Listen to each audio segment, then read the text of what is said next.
My Christmas Miracle.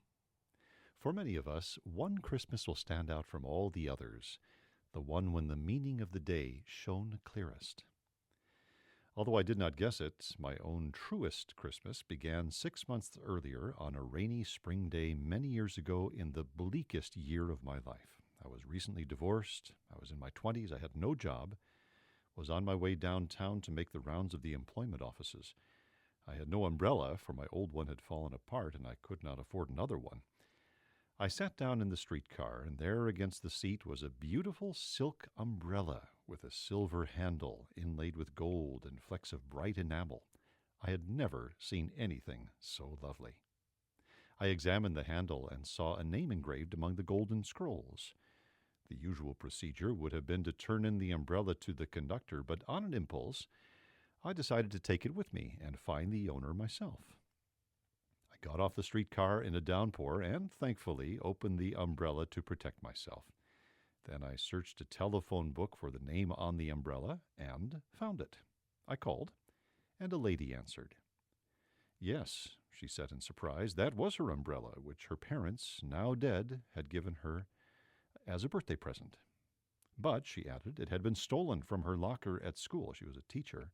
More than a year before. She was so excited that I forgot I was looking for a job and went directly to her small house. She took the umbrella, and her eyes filled with tears.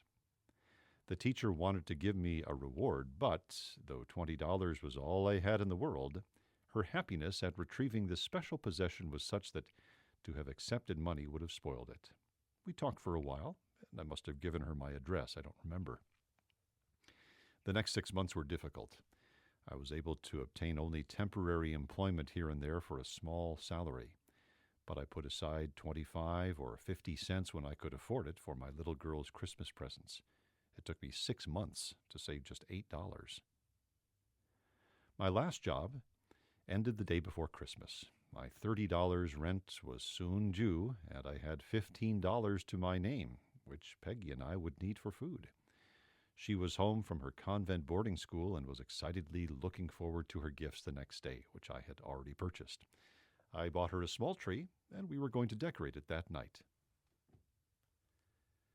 The stormy air was full of the sound of Christmas merriment as I walked home to my small apartment. Bells rang, children shouted in the dusk of the evening. Windows were lighted, and people were running and laughing. But as I struggled through the snowdrifts, I just about reached the lowest point of my life. Unless a miracle happened, we would be homeless in January, foodless, jobless. I had prayed steadily for weeks, and there had been no answer but this coldness and darkness, this harsh air, this seeming abandonment. Had God and man completely forgotten me? I felt as old as death and as lonely. What was to become of us?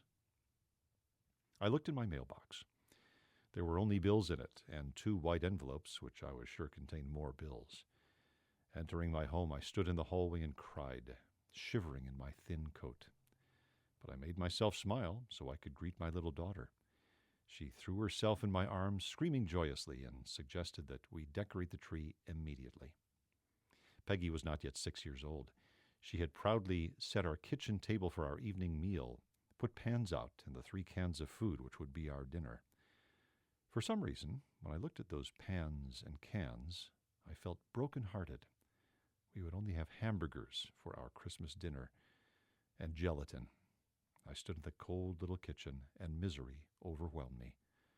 For the first time in my life, I doubted the existence of God and His mercy, and the coldness in my heart was colder than ice.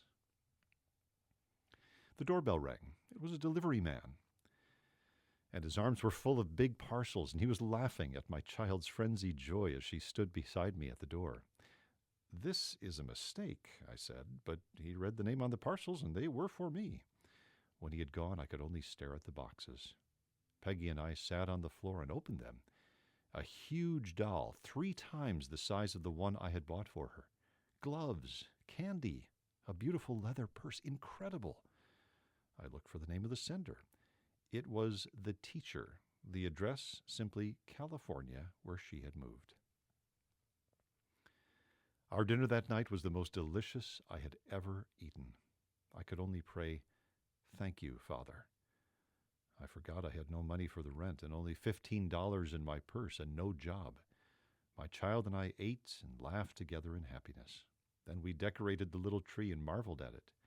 I put Peggy to bed and set up her gifts around the tree, and a sweet peace flooded me like a benediction. I had hope again. I could even examine the bills without cringing. Then I opened the 2 white envelopes. One contained a check for $30 from a company I had worked for briefly in the summer. It was, said a note, my Christmas bonus, my rent. The other envelope was an offer of a permanent position with the government to begin 2 days after Christmas. I sat with a letter in my hand and the check on the table before me, and I think it was the most joyful moment of my life up to that time. The church bells began to ring. I hurriedly looked at my child, who was sleeping blissfully, and went to the door and gazed out onto the street. People smiled at me, and I smiled back. The storm had stopped. The sky was pure and glittering with stars. "The Lord is born," sang the bells to the crystal night and the laughing darkness. Someone began to sing, "O come, all ye faithful." I joined in, and standing on the doorstep, sang with the strangers all about me. I am not alone at all, I thought. I was never alone at all. And that, of course, is the message of Christmas. We're never alone. Even when the night is darkest, the wind coldest, the world seemingly most indifferent, He never forgets us.